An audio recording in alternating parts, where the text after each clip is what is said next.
안녕하세요. 오늘의 사연 이야기입니다. 영상을 보시고 재미있으시다면 구독과 좋아요 부탁드리겠습니다. 그럼 오늘의 사연 이야기 바로 시작하겠습니다. 안녕하세요. 저는 정경자라고 해요. 올해 62이고요. 30살 때 남편이 갑자기 세상을 떠나고 나서 혼자서 아들을 키우며 식당 일, 청소, 가사 도우미까지 안 해본 일이 없었죠. 그렇게 힘들게 살아왔지만 한 번도 원망한 적 없어요. 다 제 아들, 성준이 잘 되라고 그랬으니까요. 근데 그 아들이 데려온 여자가 제 인생을 이렇게 만들 줄은 몰랐죠. 요즘은 작은 원룸에서 혼자 살고 있어요. 아들이 결혼하고 나서는 아예 연락이 끊기다시피 했거든요. 며느리는 제가 가난하다는 이유로 아예 하대하기 시작했어요. 처음엔 착한 줄 알았는데 결혼하자마자 본색을 드러내더라고요. 저런 집구석에서 어떻게 컸대요? 어머님이라 부르기도 민망하네. 며느리가 혼잣말처럼 말했죠. 그 말을 처음 들었을 때 심장이 철렁했어요. 그래도 아들 체면 생각해서 참았죠. 근데 이젠 제 아들에게도 막말을 해요. 성준 씨, 당신 엄마 때문에 우리 체면이 땅에 떨어지는 거 몰라요? 친구들한테 얘기도 못하겠어요. 며느리가 쏘아붙였죠. 아들은 조용히 고개를 떨구고 있더라고요. 차마 말은 못했지만 그 눈빛엔 죄책감이 가득했어요. 그날 이후로 저는 집에 거의 가지 않았어요. 불청객 취급당하면서 얼굴 들이미는 것도 싫었거든요. 조용히 제 일하면서 살았죠. 새벽마다 청소하러 다니고 퇴근 후엔 편의점 알바도 했어요. 그렇게 하루하루 버티듯 살아가는 날들이었어요. 그러던 어느 날이었어요. 퇴근하고 편의점 앞 벤치에 앉아 쉬는데 지갑 속에서 구겨진 종이 한 장이 보였어요. 지난달에 샀던 로또였죠. 날짜를 보니까 바로 그날이 추첨날이더라고요. 그래, 그냥 확인이나 해볼까? 그렇게 아무 생각 없이 핸드폰으로 당첨 번호를 확인했어요. 1번, 9번, 15번, 22번, 36번, 44번. 그리고 보너스 숫자까지 전부. 이게 뭐지? 입을 틀어막고 심장이 미친 듯이 뛰었어요. 맞았어요. 전부 맞았어요. 저는 로또 1등에 당첨된 거였죠. 믿기지가 않아서 편의점 계산기까지 꺼내들고 다시 확인했어요. 5번을 확인해도 결과는 같았어요. 1등, 27억. 손이 덜덜 떨렸어요. 울어야 할지 웃어야 할지 모를 그 감정. 숨을 가쁘게 몰아쉬며 집으로 돌아갔어요. 제 인생이 바뀌는 소리 분명히 들렸거든요. 그로부터 며칠 뒤였어요. 한동안 연락 한 통 없던 아들한테서 전화가 왔어요. 엄마, 요즘 잘 지내시죠? 아들이 말했어요. 너무도 부드럽고 다정한 목소리였어요. 순간 이상한 예감이 스쳤죠. 그 뒤로 며느리도 전화를 걸기 시작했어요. 평소에는 눈도 안 마주치던 애가 전화로 이러더군요. 어머님 얼굴 너무 보고 싶어요. 이번 주말에 식사 한번 해요. 며느리가 말했어요. 저는 솔직히 헷갈렸어요. 왜 갑자기? 뭔가 이상했지만 티는 안 냈죠. 그래서 일부러 주말에 그 집에 갔어요.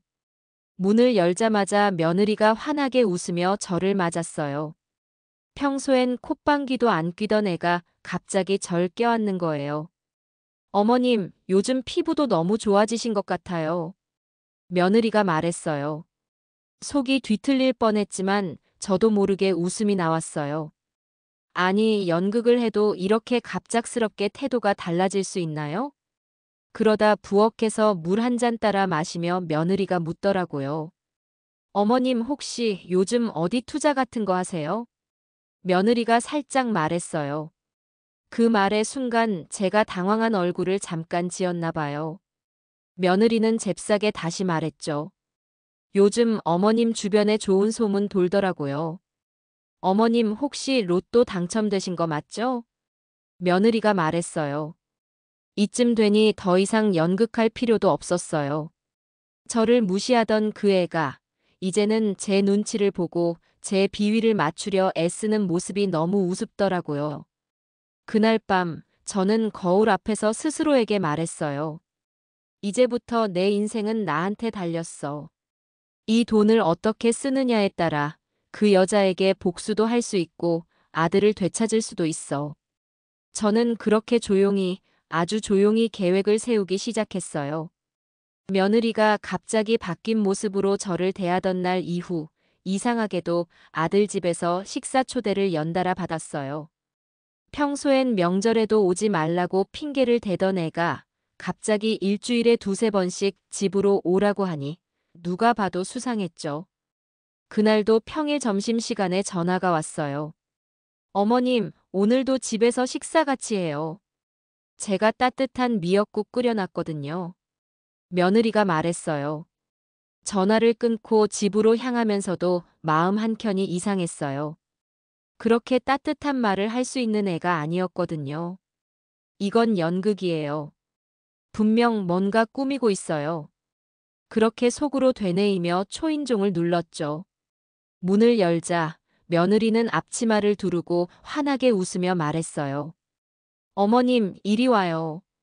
오늘은 제가 제일 좋아하는 잡채도 했어요. 며느리가 말했어요. 내가 좋아하는 음식이 뭔지는 너가 어떻게 알지? 속으로 그렇게 생각하며 집안에 들어섰어요. 거실 테이블에는 한 상 가득 반찬이 차려져 있었고 며느리는 제 옆에 꼭 붙어 앉아서 계속 제게 수저를 들라고 권했어요. 어머님, 이건 너무 맵지 않게 했고요. 이건 싱겁게 간했어요. 며느리가 말했어요. 저는 한참 동안 말없이 먹기만 했어요. 평소엔 쳐다보지도 않던 애가 이렇게 다정한 척하니 속이 미식거렸거든요. 식사가 끝나고 나니 며느리가 갑자기 제 손을 덥석 잡았어요. 어머님 손이 참 고우시네요. 요즘은 일 안 하시죠? 며느리가 물었어요. 이제 그만두긴 했어. 제가 말했어요. 그러자 며느리의 눈이 반짝 빛났어요. 뭔가를 알아낸 듯한 얼굴이었죠. 어머님, 그럼 요즘은 어떻게 지내세요? 혹시 뭐 특별한 일 있으세요? 며느리가 물었어요. 그냥 집에서 쉬어. 제가 짧게 대답했어요. 며느리는 계속 웃음을 띠고 있었지만 저는 그 눈빛 속에서 계산기를 두드리는 모습을 보는 것 같았어요. 뭔가 더 알아내려고 하더라고요. 심지어 갑자기 이런 말까지 했어요. 어머님, 우리 가족여행 한번 갈래요? 제주도 어때요? 모시고 싶어요. 며느리가 말했어요. 평소엔 택시비 몇천 원도 아깝다며 저를 쳐다도 안 보던 애가 갑자기 가족여행이라니요? 저는 헛웃음이 나왔어요. 일부러 태연한 척 물었어요. 아니, 여행은 무슨 여행이야? 돈도 없는데. 제가 말했어요. 그러자 며느리는 잠깐 멈칫하더니 입가에 다시 웃음을 띠고 말했어요. 아유 어머님이요. 요즘 핸드백도 바뀌셨던데 괜히 말 안 하고 로또 같은 거 당첨되신 거 아니에요? 며느리가 말했어요. 그 말에 저는 숟가락을 내려놓고 며느리를 가만히 바라봤어요. 그 얼굴에서 꿀 떨어지듯 말하는 입은 여전히 웃고 있었지만 눈은 아주 노골적으로 탐욕을 드러내고 있었어요. 며칠 뒤엔 더 노골적으로 움직이기 시작했어요. 제가 사는 원룸 근처에 갑자기 찾아온 거예요. 평소엔 오지도 않던 애가 떡이랑 과일 바구니를 들고 왔더라고요. 어머님, 이거 제가 직접 고른 거예요. 드시면서 건강 챙기세요. 며느리가 말했어요. 그리고는 이 좁디 좁은 방 안을 두리번거리며 살피기 시작했죠. 가방, 서랍, 책상까지 은근히 훑고 있었어요. 심지어 냉장고 문까지 열고는 이러더라고요. 요즘은 잘 드시고 사시는 것 같네요. 오, 이거 비싼 두유 아니에요. 며느리가 말했어요. 저는 조용히 웃었어요. 정말 귀신같이 알아내려고 하더라고요. 이젠 감정도 없이 그냥 돈이라는 냄새에만 반응하는 것 같았어요. 며느리가 떠난 후 저는 천천히 서랍 속 봉투를 꺼냈어요. 아직 로또 당첨 사실은 아무도 몰라요. 세상이 바뀔 수도 있는 그 돈. 하지만 그 돈 때문에 사람들의 본심이 더 잘 보이게 되었죠. 그리고 그 순간부터였어요. 저는 그 돈을 어떻게 써야 할지 진짜 고민을 시작했어요. 며느리가 갑자기 달라진 이유는 이제 너무 명확해요. 며느리는 확신하고 있었던 거죠. 제가 로또에 당첨됐다고요. 문제는 그걸 제 아들에게까지 흘리기 시작했다는 거예요. 그날도 어김없이 며느리는 제 아들에게 밥을 차려주며 유난히 다정하게 말했어요. 성준 씨, 나 요즘 이상한 거 하나 느꼈어요. 며느리가 말했어요. 뭐가 이상한데? 아들이 물었죠. 어머님 말이에요. 요즘 너무 달라졌잖아. 예전엔 항상 헌 가방에 다 떨어진 운동화 신으셨는데 요즘은 새 가방에 옷도 바뀌었어. 며느리가 나긋하게 말했어요. 아들은 조용히 국을 떠먹으며 대꾸하지 않았죠. 그러자 며느리는 조심스럽게 그러나 노골적으로 말을 이었어요. 로또 아니면 뭐가 있어요? 어머님이 일 그만두신 것도 이상하고. 솔직히 말해봐요. 성준 씨도 뭔가 느끼는 거 있죠? 며느리가 말했어요. 아들은 고개를 들고 며느리를 바라봤어요. 그러다 조심스럽게 말했죠. 엄마가 일을 갑자기 그만두신 건 맞는데 그게 그렇게까지 이상한 일일까? 아들이 말했어요. 며느리는 숟가락을 내려놓고 아들의 손등을 잡으며 눈을 맞췄어요. 성준 씨, 만약 진짜라면요? 어머님이 진짜 로또 1등 당첨되신 거면 그 돈, 우리 가족 돈 아닌가요? 며느리가 말했어요. 그건 엄마 돈이지. 엄마가 산 로또잖아. 아들이 말했어요. 그러자 며느리는 천천히 고개를 저으며 말했죠. 법적으로는 그럴지 몰라도 도의적으로는요. 성준 씨는 아들이잖아. 엄마 돈은 곧 우리 돈이지. 우리 아기 생기면 교육비도 들고 전세금도 올랐고 현실 좀 보자고요. 며느리가 낮은 목소리로 말했어요. 아들은 침묵했어요. 며느리는 그 틈을 놓치지 않았어요. 그날 밤 아들은 혼자 거실 소파에 앉아 한참을 고민했어요.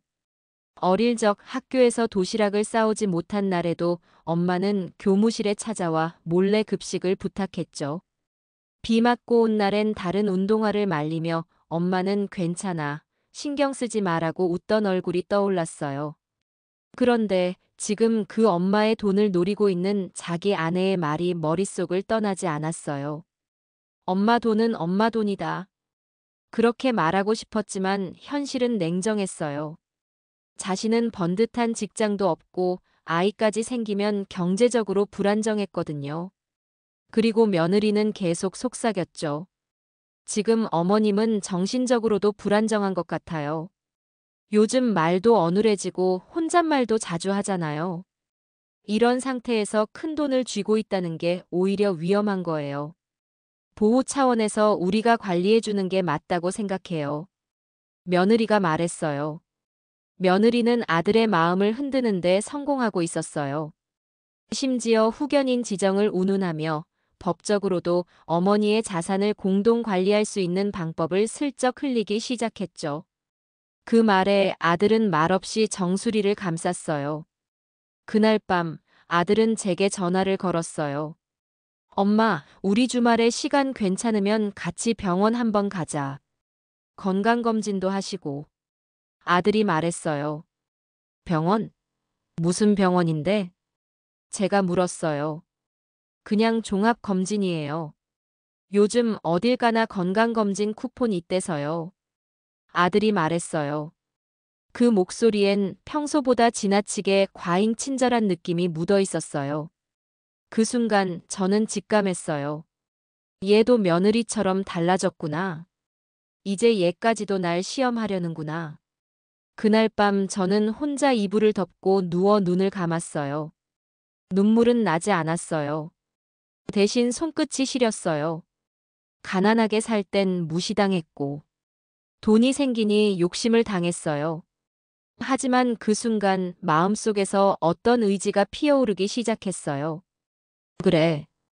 어디 한번 해봐. 누가 누구를 속이는지 두고 보자. 로또 당첨금을 통장에 그대로 둬둘 만큼 제가 순진한 줄 알았으면 큰 오산이죠. 그 돈은 조용히 아무도 모르게 제 이름이 아닌 위탁 명의로 안전하게 분산시켰어요. 그리고 몇 주 전 며느리에게는 말도 하지 않고 시내 외곽의 낡은 상가 건물 하나를 샀어요. 겉으론 오래된 벽돌 건물이었지만 그 안엔 리모델링 업체와 계약을 맺어 공사도 이미 시작된 상태였죠. 이제 곧 그 건물 1층엔 카페가 들어설 거고 2층은 피부관리실로 리스가 완료됐어요. 다만 며느리는 아무것도 몰랐죠. 아니, 모르게 만들었어요. 며칠 뒤 일부러 며느리에게 전화를 걸었어요. 나 요즘 사람들한테 좀 권유받은 투자건이 있는데. 제가 말했어요. 딱 거기까지만 흘렸어요. 며느리의 귀는 그 한마디에 단단히 꽂혔겠죠. 그날 오후 며느리는 무작정 찾아왔어요. 과일 바구니에 수삼까지 들고 말이에요. 거실에 앉은 며느리는 유난히 말을 아꼈어요. 대신 눈으로 훑었죠. 저를, 집을, 냉장고를 손톱 끝까지. 전 일부러 침대 옆 탁자에 부동산 매물지 2장을 펼쳐뒀어요. 눈에 띄게 매입 완료라고 도장 찍힌 종이 1장. 그리고 일부러 그 위에 커피 잔을 올려놨어요. 스치듯 보이게요. 며느리의 눈동자가 미세하게 흔들렸어요. 그건 욕심이에요. 계산이에요. 그리고 탐욕이었죠. 그날 밤 일부러 지갑 속에 건물 입주 공사 스케줄이 인쇄된 종이를 삐죽이게 꽂아뒀어요. 며느리는 방문할 때마다 제 가방을 몰래 뒤지려 했으니 이번에도 놓치지 않을 거란 걸 알았거든요. 며느리는 조용히 웃으며 제게 과일을 깎아주고 있었고 저는 조용히 지켜보고 있었어요. 그 손끝이 떨리고 있었죠. 속으론 분명히 생각했을 거예요. 이 건물, 어머님 혼자서 뭘 하시겠어. 우린 자식인데 당연히 우리 거겠지. 아주 좋아요. 원하는 만큼 욕심 부려봐요. 며칠 뒤 일부러 점심시간 즈음 그 건물 앞 카페에 앉았어요. 공사 현장엔 인부들이 분주히 움직였고 간판 시공 차량이 서 있었죠. 일부러 그 장면을 찍은 사진을 인스타에 올렸어요. 팔로우 30명도 안 되는 계정에 우리 건물 공사 순항 중입니다라는 문구와 함께요. 그리고 일부러 그 게시물에 아들을 태그했어요. 며느리가 놓칠 리가 없죠. 그날 밤 며느리는 갑자기 전화를 걸어왔어요. 어머님 요즘 뭐 바쁘신가 봐요? 어디 좋은 데 다니세요? 며느리가 말했어요. 그냥 이것저것 정리할 게 좀 있어서. 제가 짧게 대답했어요. 그 짧은 대화로도 며느리는 확신했겠죠. 어머님은 확실히 뭔가 숨기고 있다고요. 며칠 후 일부러 건물 근처 커피숍에서 며느리와 만나기로 했어요. 그곳은 창밖으로 제가 매입한 건물이 정면으로 보이는 자리였고 일부러 그 자리를 골랐죠. 어머님 여기 자주 오세요? 며느리가 물었어요. 응, 그냥 좀 조용해서. 제가 말했어요. 대화는 단조롭고 짧았지만 며느리의 시선은 단 한순간도 건물에서 떨어지지 않았어요. 공사 현장, 유리창, 붙은 안내문 하나하나까지 읽으려 애쓰는 눈빛. 그 눈엔 돈 계산만이 가득했어요. 저는 속으로 생각했어요. 그래, 더 궁금해해봐. 더 의심해. 더 욕심부려. 며느리의 욕심은 지금 폭발 직전이에요. 곧 스스로 무너질 만큼. 그리고 저는 더 단단히 준비하고 있었어요. 건물의 절반은 제가 신뢰하는 변호사 명의로 분산시켜 놨고 통장도 계좌이체 흔적 하나 남기지 않고 현금으로 전환한 상태예요. 이제 며느리가 제 발로 덫에 걸려들 날만 기다리면 돼요. 며느리는 참 집요했어요. 표면적으론 여전히 웃고 있었지만 그 미소 안엔 의도가 꽉 들어차 있었어요. 제가 입을 열지 않으니 이번엔 제 아들을 움직이기 시작했죠. 계산기 두드리듯 차근차근 저를 자산 밖으로 밀어내기 위한 작전에 들어간 거예요. 어느 날 며느리는 남편을 조용히 데리고 시내에 있는 한 부동산 사무소로 갔어요. 사무소 벽에 걸린 상가명의 이전 상담이라는 문구를 눈에 띄게 후춘 뒤 상담사에게 물었죠. 부모 명의로 되어 있는 건물을 자식 명의로 돌리려면 어떤 절차가 필요하죠? 그 질문 하나로 모든 걸 드러낸 셈이었어요. 며느리는 제 아들에게 말했어요. 지금 어머님은 혼자 판단하기 힘든 상황 같아. 건물도 통장도 지금이라도 우리가 대신 관리해야 해. 그게 가족이잖아. 그 말은 달콤했지만 안에는 독이 숨어 있었죠. 며칠 뒤 아들은 저를 식사하자며 불러냈어요. 의심을 품지 말라고 하듯 웃으며 음식을 덜어주던 손끝이 떨리고 있었어요. 엄마, 혹시 요즘 약 드시는 거 있어? 아들이 조심스럽게 물었어요. 무슨 약? 제가 되물었어요.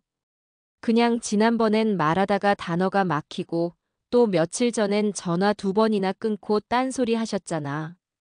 그 말에 저는 아무 말도 하지 않았어요. 이미 예상하고 있었어요. 이제 나를 이상한 사람으로 만들겠구나 하는 걸요. 그 후로 며느리는 주변 친척들에게까지 전화를 걸기 시작했어요. 어머님 요즘 좀 이상하지 않아요? 반복된 말, 혼잣말. 치매 초기 같기도 하고 걱정돼서요. 며느리가 말했어요. 친척들 사이에서도 소문은 퍼졌어요. 정경자 요즘 이상하대. 건물 하나 샀다는데 자기도 기억 못한다더라. 심지어 제가 일부러 흘린 정보들마저 왜곡됐어요. 그 건물 원래 며느리 명의로 해주려 했는데 기억을 못하신다더라. 제가 침묵한 사이 며느리는 소문을 만들고 믿게 했고 현실처럼 굳혀가고 있었어요. 며느리는 다음 단계를 준비했어요. 법률 상담이었죠. 법무법인 상담실에 앉아 변호사에게 조심스럽게 묻더라고요. 시어머니가 정신적으로 불안정한데 저희가 후견인 신청을 하면 어머님 자산은 저희가 관리할 수 있죠? 변호사는 고개를 끄덕이며 간단한 조건들을 설명했어요. 의사의 진단서, 가족 진술, 간단한 심리검사. 그 말을 들은 며느리는 입꼬리를 천천히 올렸어요. 모든 준비는 끝난 거였어요. 며칠 뒤 아들은 제게 병원 예약이 있다며 같이 가자고 했어요. 엄마, 요즘 기억력도 좀 그러시고 종합검진 받아보면 좋잖아. 아들이 말했어요. 저는 아무 말 없이 고개를 끄덕였어요. 그리고 그 병원엔 이미 며느리가 먼저 상담을 받고 갔다는 걸 진료실 앞에서 의사의 말을 통해 알게 됐죠. 며느리분께서 요즘 혼잣말과 망상이 심해지셨다고 하시던데요. 의사가 말했어요. 그때 제 안에서 무엇인가 천천히 끌어올랐어요. 기막힘, 분노, 슬픔 그 모든 감정이 뒤섞였지만 저는 여전히 웃었어요. 그래, 어디까지 가나 보자. 너희가 깔아놓은 이 함정이 결국 너희 스스로를 집어삼키게 될 테니까. 집에 돌아온 날, 저는 조용히 변호사에게 전화를 걸었어요. 이미 준비해둔 모든 문서를 확인하고 법적으로 성년후견 신청이 들어오면 어떻게 대응할지를 상의했죠.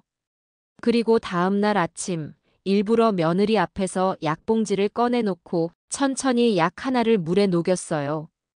딱 며느리가 가장 보고 싶어하는 장면을 일부러 연출해 준 거예요. 약은 사실 그냥 종합 비타민이었죠. 하지만 며느리는 그걸 보자마자 눈빛이 바뀌었어요. 며칠 후 며느리는 아들과 함께 법원에 갔어요. 후견인 지정 신청 서류를 제출했죠.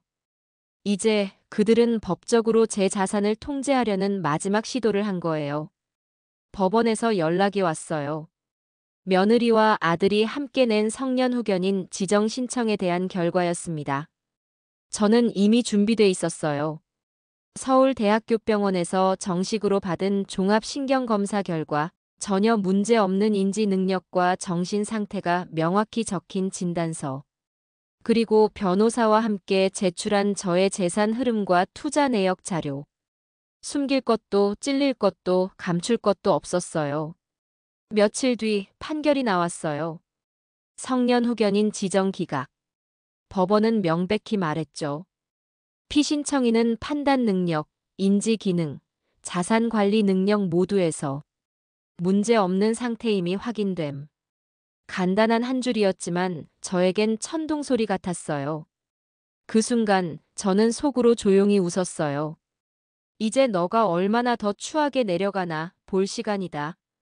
이 소식을 들은 며느리는 눈빛이 바뀌었어요.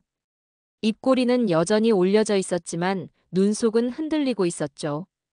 며칠 뒤부터 며느리의 행동은 훨씬 노골적으로 변했어요. 저와 단둘이 있을 때 며느리는 갑자기 큰 소리로 말하기 시작했어요. 어머님, 방금 저한테 욕하셨어요? 방금 죽여버리겠다고 하셨잖아요. 며느리가 갑자기 외쳤어요. 저는 말없이 그녀를 바라봤어요. 그 눈빛 속에 미리 준비된 대본이 보였거든요. 며느리는 녹음기를 꺼내고 휴대폰 카메라를 켜두기 시작했어요. 제가 무슨 말이라도 하면 그걸 자기가 만든 시나리오에 끼워 맞추기 위함이었겠죠. 하지만 저는 웃지도 않았어요. 가만히 앉아 조용히 차를 마셨을 뿐이에요. 며느리는 날마다 저를 찾았어요. 혼자 두면 위험하다며 집까지 찾아와 저를 데리고 나가려 했고, 길에서도 괜히 제 팔을 잡고 소리쳤어요. 어머님, 여기 계시면 안 돼요. 집이 아니라니까요. 며느리가 말했어요. 그날 주변 사람들이 모두 쳐다봤어요. 저를 치매 노인처럼 보는 눈빛들이 꽂혔죠. 어느 날은 새벽 2시에 집 초인종이 울렸어요. 문을 열자 경찰이 서 있었어요. 신고가 들어왔습니다. 정신적으로 불안정한 노인이 홀로 위험하게 행동하고 있다는 제보가 있었어요. 경찰이 말했어요. 그 신고자 며느리였죠. 경찰 뒤에서 고개만 까딱이며 웃고 있는 얼굴이 보였어요. 저는 차분하게 병원 진단서를 보여줬어요. 그리고 집 안 CCTV 화면도 바로 꺼내서 보여줬어요. 제가 밤새 책을 읽고 있었던 모습, 라디오를 듣고 있는 영상까지 모든 게 시간대별로 기록돼 있었죠. 경찰은 곧 돌아갔어요. 며느리는 아무 일 없었다는 듯 뒤돌아섰지만 그 발끝엔 분명 조급함이 묻어나 있었어요. 며느리는 마지막 술을 꺼냈어요. 사설 정신병원 입원을 시도한 거죠.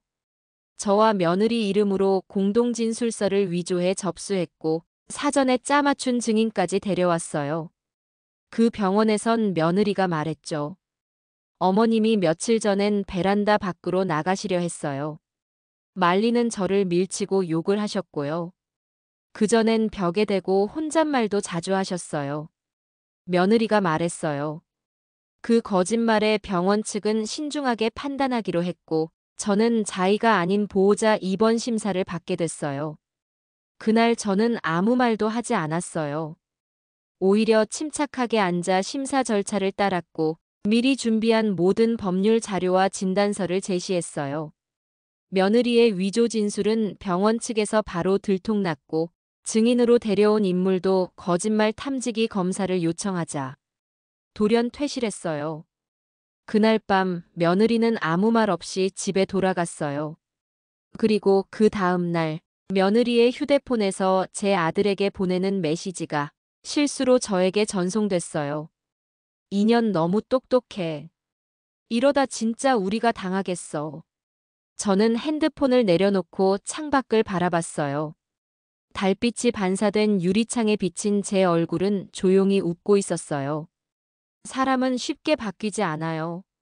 며느리 역시 그랬어요. 법원에서도 병원에서도 거짓말이 드러났는데도 그 애는 포기하지 않았어요. 오히려 더 집요해졌어요. 그리고 더 악랄해졌죠. 요즘 며느리는 제 눈앞에서도 대놓고 저를 깔보는 표정을 지어요. 하지만 예전처럼 무시만 하진 않아요. 그 안에 욕심이 들어가 있어요. 저라는 사람을 누르고 짓밟은 뒤 제 뒤에 있는 건물을 통째로 삼키려는 욕심이요. 며칠 전엔 식사를 하자며 며느리가 저를 불렀어요. 도시 외곽의 한 고급 레스토랑이었죠. 그런 데는 평생 자기가 더 좋아하던 공간이에요. 그리고 저에게는 꼭 여긴 당신이 어울리지 않는 장소라고 말하는 듯한 공간이었죠. 며느리는 정갈한 옷차림으로 나타났어요. 옅은 향수를 뿌리고 손톱 끝까지 관리한 상태로 어색하게 웃으며 제 앞에 앉았죠. 어머님 요즘은 혼자서 지내시기 불편하지 않으세요? 다들 그러시던데요. 나이 들면 혼잣말도 많아지고. 며느리가 말했어요. 그 말 속엔 당신은 혼자 살기엔 위험하다는 암시가 담겨 있었어요. 그리고 그 다음 말은 더 노골적이었죠. 그 건물, 아직도 어머님 명의예요? 며느리가 물었어요. 그 질문 하나에 저는 고개를 돌렸어요. 창밖의 흐린 유리창엔 며느리의 욕심 가득한 눈이 비쳐 있었어요. 며느리는 요즘 저와 함께 있을 때마다 핸드폰 녹음 기능을 켜요. 몰래 하는 게 아니라 대놓고요. 테이블에 올려두고 화면을 밝힌 채 녹음 중이라는 표시가 보이게 해요. 그날도 레스토랑 테이블 위에 올려둔 핸드폰 화면 속엔 빨간 점이 깜빡이고 있었어요. 며느리는 제 말 한마디, 반응 하나에 반응을 기록하려는 듯 계속 말꼬리를 던졌어요. 어머님, 지난번엔 왜 그랬어요? 갑자기 카페에서 직원한테 소리 지르셨다면서요? 며느리가 말했어요. 그런 적 없었어요. 그날 저는 혼자 조용히 책을 읽고 있었고 직원이 계산 실수를 하자 괜찮아요 하고 그냥 나왔을 뿐이에요. 하지만 며느리는 진실 따윈 중요하지 않았죠. 사람들 눈에 제가 불안정한 사람으로 보이는 게 중요했어요. 며느리는 제 주변 지인들에게까지 연락을 돌리기 시작했어요. 성당의 권사님, 청소 일을 함께 했던 동료 아주머니, 심지어 제가 다니는 재래시장 단골 상인까지. 혹시 요즘 어머님 좀 이상하지 않으셨어요? 말을 하다 자꾸 끊긴다든가, 자꾸 같은 얘기를 반복한다든가. 며느리가 묻는 식이었죠. 그런 말들이 차곡차곡 퍼졌어요. 한 사람, 두 사람. 그리고 어느 날 시장에서 만난 김 아주머니가 조심스럽게 말했어요. 언니 며느리가 자꾸 이상한 말하고 다니던데요. 정신이 좀 갔다고. 혹시 왜 그러는지 아세요? 그 말을 듣고도 저는 아무 말 하지 않았어요. 대신 천천히 웃었어요. 그 애가 스스로 깊은 늪으로 들어가고 있다는 걸 나는 알고 있었거든요. 며느리는 저를 정신적으로 더 압박하려 애썼어요. 일부러 거짓된 상황을 만들고 그 안에 저를 끼워 넣으려 했죠. 어느 날은 제 방에 몰래 들어와 서랍 속에서 약봉지를 꺼내 거기에 알 수 없는 약을 섞어 두었어요. 그리고 그걸 사진으로 찍은 다음 아들에게 보냈어요. 어머님이 약을 이상하게 보관해요. 뭔지도 모르겠어요. 혼자 이런 걸 드신다고요? 며느리가 문자로 보냈어요. 하지만 전 이미 CCTV를 설치해 놨죠. 서랍을 열고 봉지를 뒤섞던 그녀의 모습이 선명하게 찍혀 있었어요. 그날 밤 저는 조용히 영상을 저장하고 한 장의 캡처를 인쇄했어요. 그리고 그 종이를 액자에 넣어 거실 탁자에 놓았죠. 며느리가 다음 날 집에 왔을 때 그 액자를 보며 얼굴이 굳어졌어요. 이게 뭐예요? 며느리가 말했어요. 너가 만든 진짜 이야기야. 제가 말했어요. 그 순간 며느리의 입꼬리는 내려갔고 눈빛은 흔들렸어요. 그 애가 처음으로 겁을 먹은 순간이었어요. 저는 평생 참는 법만 배웠어요. 그렇게 사는 게 현명한 줄 알았고 아들을 위해서라면 손해보는 것도 괜찮다 여겼죠. 하지만 사람은요. 끝까지 참고만 살 수 없어요. 어느 순간이 되면 조용히 그리고 단단하게 반격할 준비를 하게 되죠. 그게 지금이었어요. 며느리의 거짓말들이 사람들 입에 오르내리기 시작하고 저를 이상한 사람으로 몰아간 이야기들이 점점 퍼져나갈 즈음. 저는 결심했어요. 이제 나도 이야기할 차례라고요. 가장 먼저 찾은 사람은 성당 권사님이었어요. 며느리가 정경자 권사님 요즘 정신이 이상해졌다고 말했던 분. 작은 성당 사무실 안 따뜻한 차 한 잔을 앞에 두고 저는 천천히 입을 열었어요. 권사님, 이거 좀 보실래요? 제가 말했어요. 테이블 위에 올려둔 태블릿에는 며느리가 서랍을 뒤지고 약을 섞던 영상, 집에 무단 침입해 사진을 몰래 찍던 장면, 저를 길거리에서 붙잡고 고함을 지르던 모습까지 하나하나 기록돼 있었어요. 권사님의 표정이 굳어졌어요. 말없이 고개를 끄덕이더니 손을 조용히 잡아주셨어요. 미안해요, 경자 권사님. 전 며느리 말만 들었어요. 이제 보니 당신이 참았던 거였네요. 권사님이 말했어요. 다음은 재래시장 단골 상인이었어요. 며느리가 어머님이 자꾸 같은 말만 반복한다고 헛소문을 돌렸던 곳이었죠. 저는 그 가게에 일부러 손님 많은 시간에 들렀어요. 그리고 주머니에서 작은 인쇄물 하나를 꺼냈어요. 그 안엔 날짜별로 정리된 진단서, 법원 판결문, 그리고 CCTV 사진들이 들어있었죠. 아줌마, 저 아직 멀쩡하죠? 제가 웃으며 말했어요. 상인은 당황한 얼굴로 웃으며 고개를 끄덕였어요. 아이고, 누가 그런 헛소리를. 그냥 젊은 것들이 요즘은 좀 오바해서 그래요. 상인이 말했어요. 마지막으로 저는 아들을 불렀어요. 그 애는 갈등에 휘말려 여전히 눈치를 보고 있었지만 이젠 아들도 알았어요. 자기 아내가 선을 넘었다는 걸요. 조용한 찻집에 앉아 저는 종이봉투 하나를 꺼내 아들 앞에 놨어요. 그 안엔 병원 진단서, 며느리의 거짓 진술 비교표, 후견인 신청 기각 판결, 녹취록 일부, 며느리가 저를 욕한 메시지 캡처. 모든 게 들어있었어요. 이제 너가 뭘 믿든 자유야. 하지만 나는 더 이상 당하지 않을 거야. 제가 말했어요. 아들은 말없이 서류를 넘겼고 손끝이 미세하게 떨리고 있었어요. 그 눈동자엔 후회가 그리고 죄책감이 섞여 있었어요. 며칠 후 며느리의 태도가 눈에 띄게 변했어요. 이제는 어설픈 연기조차 하지 않았고 그 전보다 더 날이 선 채로 저를 대했죠. 하지만 그 안엔 불안이 가득했어요. 제가 언제, 어디서, 누구에게 또 뭘 터뜨릴지 이젠 그 애가 눈치를 보기 시작했어요. 며느리는 급히 사람들을 만났어요. 자신의 이미지를 수습하려고요. 하지만 이미 너무 늦었어요. 사람들은 알게 됐어요. 그녀가 퍼뜨린 이야기가 모두 꾸며낸 거짓이었다는 걸요. 어느 날은 며느리가 저를 붙잡고 이렇게 말했어요. 어머님, 제가 뭘 그렇게 잘못했나요? 그냥 우리 가족 좀 잘 살자고 그런 건데. 며느리가 말했어요. 저는 조용히 미소 지으며 말했어요. 잘 살고 싶으면 남을 밟지 말아야지. 남을 짓밟아서 세운 집은 오래 못 가. 제가 말했어요. 그 말을 들은 며느리는 입을 닫았어요.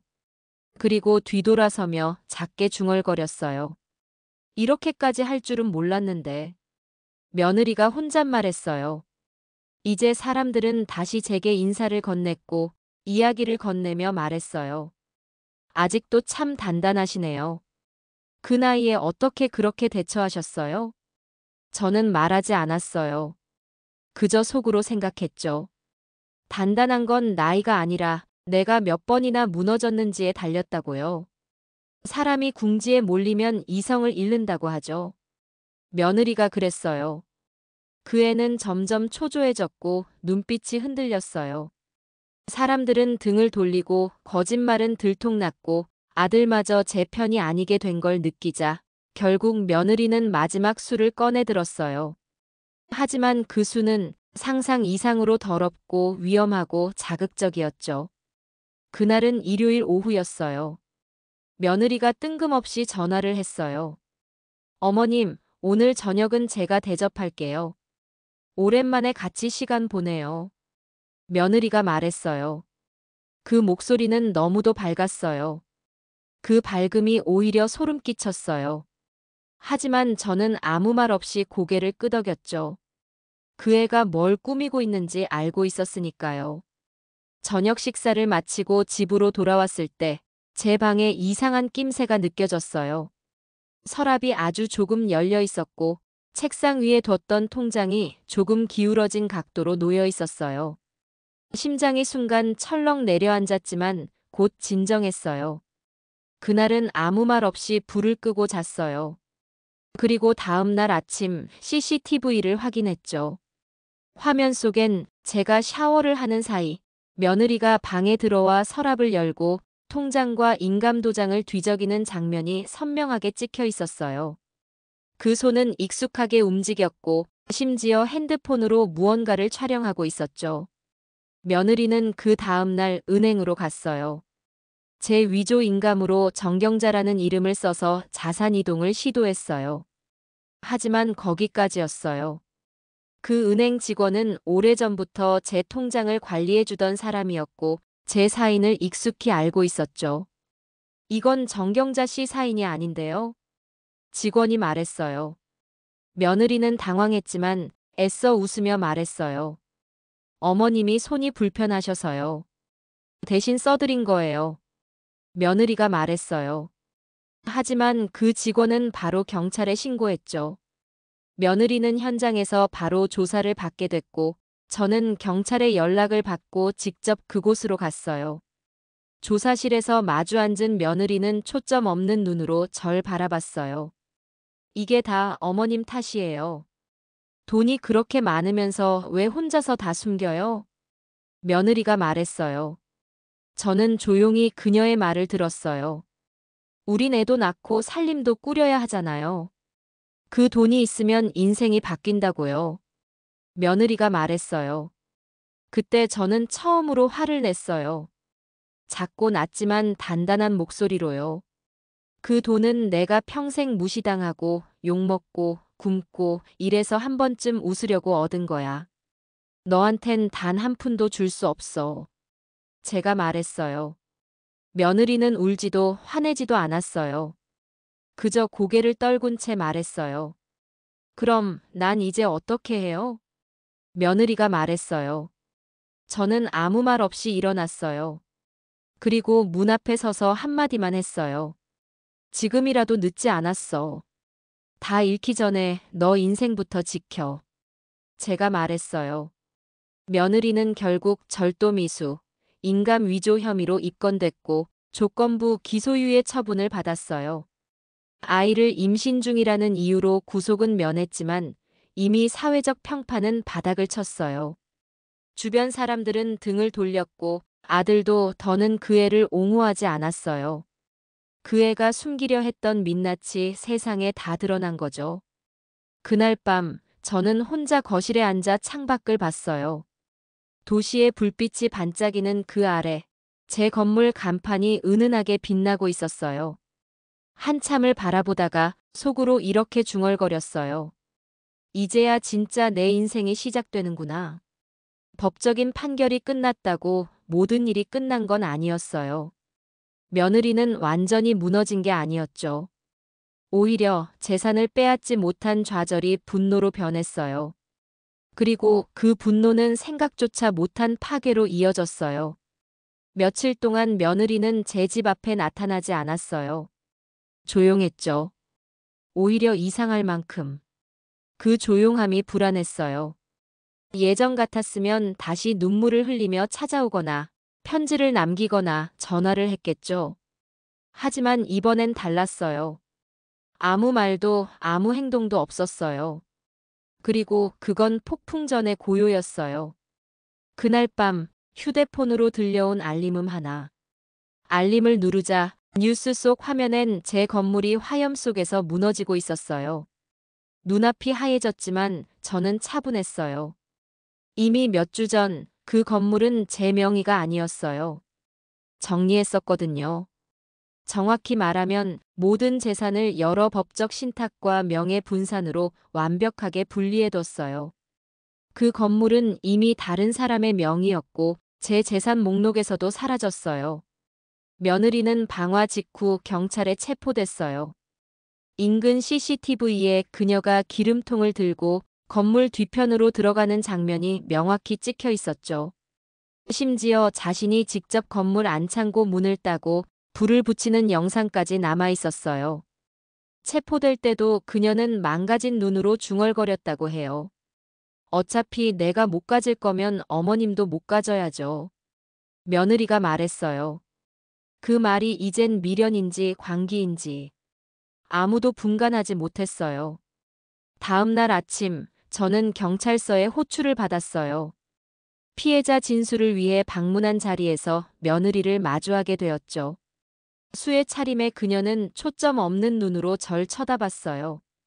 입술은 바싹 마르고 손등은 긁힌 자국 투성이었어요. 어머님, 이제 만족하세요? 며느리가 말했어요. 저는 조용히 웃었어요. 그리고 천천히 말했죠. 그 건물, 이미 내 것이 아니야. 너가 불 지른 건 다른 사람 건물이야. 제가 말했어요.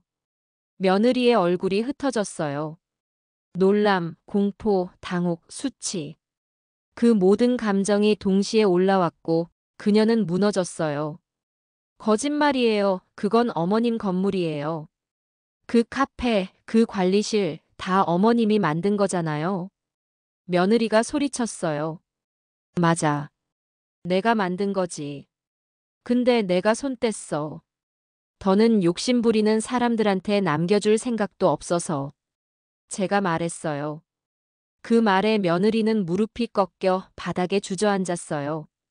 한때 그토록 오만하고 가식적이었던 며느리가 바닥을 치고 있었어요. 며느리는 방화제로 실형을 선고받았어요. 피해액이 커서 집행유예조차 불가능했어요. 게다가 명의자가 타인이라는 점, 인명피해가 발생할 뻔했다는 점에서 법원은 사회에 위협이 되는 인물이라 판단했죠. 그녀는 법정에서 울지도 않았어요. 단지 완전히 무너진 얼굴로 한마디를 남겼어요. 그걸 왜 숨겼어요? 며느리가 말했어요. 그 말엔 원망도 분노도 없었어요. 그냥 패배감이었어요. 재판을 마치고 돌아오는 길, 저는 건물 잔해가 남아있는 그 골목에 잠시 들렀어요. 검게 그을린 잔해 위로 노란 폴리스라인이 쳐져 있었고 폐허 속으로 햇살이 스며들고 있었어요. 그 모습 앞에서 저는 조용히 입을 열었어요. 이젠 끝났어, 모든 게. 제가 말했어요. 그리고 돌아섰어요. 불타버린 건물, 망가진 관계, 그리고 그 애의 탐욕까지. 모든 걸 뒤로하고 저는 걸어 나왔어요. 며느리가 방화제로 구속되고 모든 법적 절차가 끝난 후 저는 조용히 짐을 쌌어요. 도시에서의 삶은 이미 끝난 듯 했어요. 새로 얻은 자유와 조용함 속에서 한적한 바닷가 마을로 향했어요. 거기엔 복잡한 건물도 탐욕스런 사람도 없었고 그저 파도 소리와 바람, 그리고 나무들이 있었어요. 저는 더는 아들의 엄마가 아니라 정경자라는 이름 하나로 살고 싶었어요. 어느 날 낯선 번호로 전화가 왔어요. 받지 않고 무시했지만 다음 날에도 또 그 다음 날에도 전화는 계속됐어요. 일주일쯤 지나자 조용히 문이 열렸어요. 마당 앞에 서 있는 익숙한 실루엣. 제 아들이었어요. 말라버린 얼굴, 눈 밑에 깊게 팬 그늘, 그리고 한 손에 조심스레 들고 있는 작은 보자기. 엄마, 여기 계셨네요. 아들이 말했어요. 저는 말없이 고개를 끄덕였어요. 어디서부터 무슨 말을 해야 할지 그 애도 저도 몰랐어요. 그날 저녁 아들과 마주 앉아 조용히 밥을 먹었어요. 말없이 젓가락을 들었다가 내려놓고 다시 국을 떠먹다가 멈추고 서너 번 그런 시간이 흐른 뒤 아들이 고개를 숙였어요. 엄마, 내가 왜 그랬는지 나도 모르겠어요. 아들이 말했어요. 그 한마디에 제 손이 멈췄어요. 숟가락을 쥔 채로 저는 그냥 그 애를 바라봤어요. 그 애 말만 믿고 엄마가 정말 이상해진 줄 알았어요. 근데 알고 보니 내가 이상해졌더라고요. 아들이 말했어요. 아들은 그날 이후 매일 저녁이면 마당에 나무를 쪘고 작은 밥상에 반찬 2개씩을 차려 말없이 앉아 있었어요. 대신 뭘 해달라거나 용서를 구하진 않았어요. 그저 묵묵히 그 자리를 지켰어요. 어느 날 밤 해가 지고 달빛이 환하게 마당을 비추던 그때 아들이 마당 끝에서 불쑥 말했어요. 엄마, 그 건물, 그 돈 그런 거 아무 의미 없더라고요. 엄마가 없었으면 나도 없었을 거니까. 아들이 말했어요. 저는 그 말을 듣고도 웃지도 울지도 않았어요. 그저 오래도록 묵혀있던 무언가가 조용히 녹아내리는 느낌이었어요. 며칠 뒤 아들은 작은 보자기를 제게 내밀었어요. 그 안엔 어린 시절 저와 찍은 낡은 사진, 그리고 스스로 쓴 편지가 있었어요. 엄마. 엄마는 나를 위해 인생을 바쳤는데 나는 엄마를 위해 아무것도 하지 못했어요. 그래서 이젠 남은 인생은 엄마를 위해 쓰고 싶어요. 아들로서, 사람이 아닌 인간으로서. 그 글을 읽고 나니 눈물이 고이지는 않았어요. 대신 가슴이 따뜻해졌어요. 너무 오래 차갑게 얼어 있었던 그곳이 처음으로 따뜻해진 거예요. 아들은 이제 마을 근처에 조그마한 카페를 열 준비를 해요. 처음부터 다시 시작하겠다고, 이름도 엄마 이름에서 따오겠다고 말했어요. 카페 경자 어때요? 아무도 몰라도 난 알잖아요. 내가 어디서 시작했는지. 아들이 말했어요. 저는 아들에게 마지막으로 이런 말을 했어요. 이제야 알겠어. 사람이 진심을 말하는 순간은 다 무너지고 나서야 오나 봐. 제가 말했어요. 아들은 고개를 끄덕이며 말없이 제 손을 잡았어요. 우린 그 자리에서 아무 말 없이 손만 맞잡고 하늘을 올려다봤어요. 삶이란 건 참 기묘해요. 평생을 가족을 위해 살아왔는데 정작 그 가족이 날 가장 많이 아프게 했죠. 하지만 또 그 가족이 가장 먼저 다가와 손을 내밀었어요. 그래서 결국 모든 건 돌고 도는 거라는 걸 늦게서야 깨달았어요. 바닷가 마을의 삶은 고요했어요. 아침엔 파도 소리에 눈을 뜨고 낮엔 텃밭에서 흙을 만졌고 저녁엔 마당에서 별을 올려다봤어요. 그리고 그런 삶이 처음엔 낯설다가 이제는 꼭 내 인생의 보상처럼 느껴졌어요. 사람들이 저를 어머님이라고 부르지 않아요. 그냥 경자씨, 정 선생님이라고 불러줘요. 그게 그렇게 따뜻했어요. 아들은 마을 입구에서 작은 카페를 열었어요. 이름은 카페 경자. 그 입간판을 처음 봤을 땐 피식 웃음이 나왔어요. 하지만 마음 한구석이 몽글몽글했어요. 카페엔 늘 따뜻한 음악이 흐르고 아들은 직접 커피를 내리며 손님들에게 밝게 인사해요. 어서 오세요. 오늘은 경자 원두 쓰고 있어요. 그 말에 손님들은 웃고 저는 창밖에서 조용히 바라보죠. 며느리에 대한 감정은 이제 남지 않았어요. 분노도 미움도 연민도 다 지나가고 그저 그의 인생도 언젠가는 다시 시작되길 바랄 뿐이에요.